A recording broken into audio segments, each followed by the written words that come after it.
राधे राधे जी। कैसे हैं आप सभी लोग? आप सभी लोग स्वस्थ होंगे, कुशल मंगल होंगे। आप सभी के स्वास्थ्य और कुशल मंगल की कामना मैं ईश्वर से करती हूँ कि आप सभी लोग स्वस्थ रहें और कुशल मंगल रहें। चलो आज हम एक आपको किस्सा सुनाते हैं शादी का।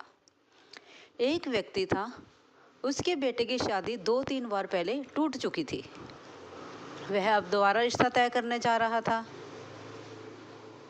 लेकिन वह जब दोबारा रिश्ता तय करने के लिए जा रहा था, तब वह फूंक फूंक कर कदम रख रहा था।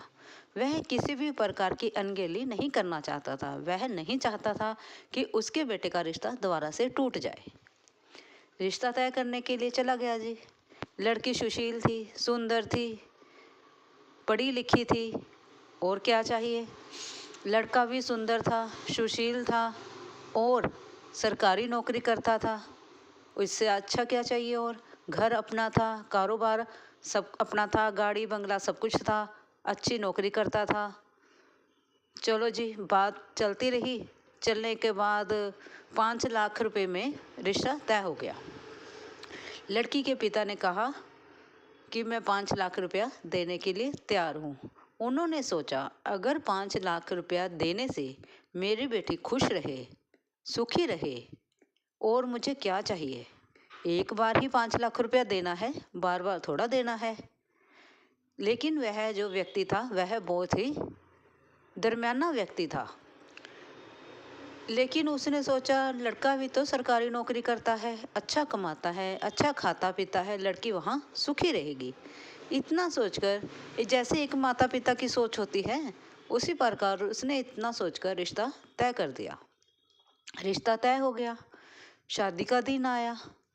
लेकिन शादी के जब दिन आया, उससे एक दिन पहले लड़के के पिता जो हैं, उन्होंने कहा, देखो जी, हमारे पास घर है, सारा सामान है, गाड़ी है, बंगला है, सब कुछ है, लेकिन हमें कोई भी सामान नहीं चाहिए।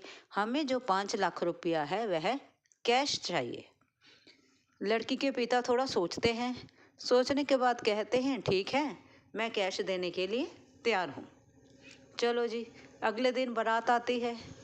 लड़की सज धज कर तैयार हो जाती है। शादी होनी तय होती है इसी समय पर। उस समय के हिसाब से सारा जो है टाइम टेबल, जो व्यवसाय, जो व्यवस्था है वह कर दी जाती है। फेरे शुरू हो जाते हैं। जब फेरे शुरू होते हैं, उससे पहले लड़के के जो पिता है वह अड़ जाते हैं। कहते हैं, पहले पैसे फिर फेरे। अगर हम भी देखो, सभी बेटी बहने वाले हैं, अगर हमारे साथ ये हो, हमारे घर में ये हो, तो हमारे दिमाग में क्या क्या विचार चलेंगे। उसी प्रकार उसके पिता के दिमाग में नाना प्रकार के विचार उत्पन्न हो गए। उसके पिता ने कहा, लड़की के पिता ने कहा कि फेरे होने दीजिए, फिर मैं आपको पैसे दे दूंगा। लेकिन लड़के के जो पिता हैं, उन्होंने कहा, नहीं, पहले पैसे फिर फेरे। लड़की के पिता ने पैसे मंगवाए। उन्होंने लड़के के पिता को बैग भर के 5 लाख रुपया दे दिया। फेरे शुरू हो गए, फेरे संपन्न हुए। लड़की की विदाई होनी थी। जब लड़की की विदाई हुई, जो लड़की के पिता हैं, उनकी आंखों में आंसू थे, क्योंकि देखो, माता पिता अपना सब कुछ लगाकर पालन पोषण करते हैं, चाहे लड़का है चाहे लड़की है। लड़की कोई ज़्यादा नहीं खाती है, दोनों सेम खाते हैं, सेम पीते हैं, दोनों का सेम ही खर्चा है, सब कुछ बराबर होता है।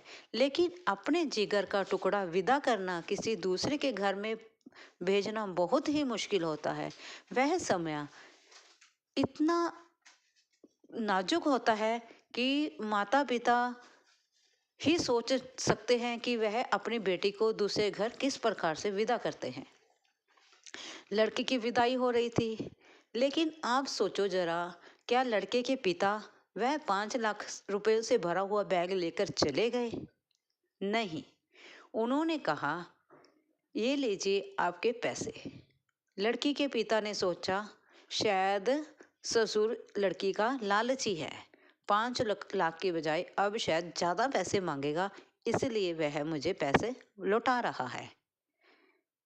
इस प्रकार से वह सोच में पड़ जाता है। लेकिन जो लड़के के पिता होते हैं, वह कहते हैं कि ये आपकी अमानत है, ये जो 5 लाख रुपए हैं आपने अपनी बेटी की शादी के लिए मुझे दिए थे, इसकी मुझे ज़रूरत नहीं है, क्योंकि मेरा बेटा अच्छा खासा कमाता है, मुझे पैसों की ज़रूरत नहीं है। ये मुझे करना पड़ा। क्यों? क्योंकि मेरे बेटे की शादी 2-3 बार पहले टूट चुकी है। मैं नहीं चाहता था कि दोबारा से यही कारण हो। क्यों? क्योंकि हमारे समाज में दहेज ना लेने पर लोग यही सोचते हैं कि शायद लड़के में कोई कमी होगी, शायद लड़के में कोई ऐब होगा। यही लड़की के माता पिता भी सोचते हैं और उसके रिश्तेदार भी सोचते हैं। लेकिन हमारा विचार यह था कि हमने अपने बेटे की शादी बिना दहेज के करनी है, इसलिए हम दहेज नहीं लेना चाहते थे, जिसके कारण मेरे बेटे की शादी पहले 2-3 बार टूट चुकी है। लेकिन इसीलिए मैंने आपसे पैसे की डिमांड की, ताकि मेरी यह बेटे की शादी संपन्न हो जाए। इस पैसों की मुझे ज़रूरत नहीं है, ये आप रख लीजिए। जो लड़की के पिता होते हैं वह उनका बहुत शुक्रिया करते हैं और कहते हैं कि मेरी बेटी को खुश रखना। लड़के के पिता कहते हैं ये अब आपकी बेटी नहीं है, ये अब मेरी बेटी है। इतना कहते हुए वह अपनी बहू को लेकर वहाँ से विदा हो जाते हैं। यह थी एक छोटी सी कहानी। लेकिन हमारा समाज इस प्रकार से है कि कुछ लोग जो है वह लोभी भी हैं और कुछ लोग ठीक भी हैं, क्योंकि जैसे एक हाथ की 5 उंगलियां एक जैसी नहीं होती, उसी प्रकार से सारे समाज में सारे लोग एक जैसे नहीं हो सकते हैं। कोई तो दहेज की बहुत ज़्यादा डिमांड करते हैं, कोई नहीं भी करते हैं। लेकिन जिस प्रकार से भी लड़की की शादी हो, हर लड़की को खुश रखें। आप किसी की बेटी को अपने घर ब्याह कर लाए हैं, उसको अपनी बेटी की तरह ही प्यार करें। चाहे आपने दहेज लेकर शादी की, चाहे बिना दहेज से शादी की। लेकिन समाज में ऐसा होना चाहिए कि माता पिता अपनी खुशी से अपने बच्चे को जो मर्जी दें, उसकी कोई डिमांड नहीं होनी चाहिए। बस यही मेरी प्रार्थना है कि अगर हम एक जना भी अपना एक कदम अच्छाई की तरफ बढ़ाएंगे तो दूसरा कदम तो अपने आप ही उठ जाएगा। कोशिश करें कि अपने बच्चों की शादी बिना दहेज की करें। एक बार अपनी ज़िंदगी में ऐसा कर कर देखें, शायद थोड़ा आपको सुकून मिलेगा। अगर आपको वीडियो अच्छी लगी हो, प्लीज़ लाइक और सब्सक्राइब करें और प्रेम से बोले राधे राधे, राधे।